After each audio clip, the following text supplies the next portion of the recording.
In this tutorial, I'm going to show you how to copy and paste effects and other attributes in CapCut PC. To begin, I've imported these clips onto my timeline over here. So these are 4 separate clips. So the first thing I'm going to do is to select the first clip over here and go over to filter over here and select a random filter and add it to this clip over here just to change the color of this clip. So this clip is now different from these other clips over here. I'm going to go back to this first clip over here and select it and go over to scale over here and adjust the scale of this clip.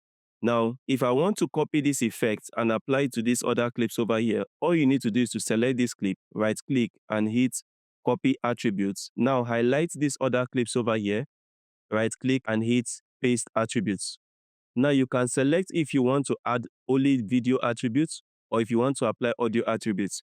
Now if you're comfortable with all of this, just hit paste. And if I come over to these portions over here, you will see that both the scale and the color effect has been added to all these clips.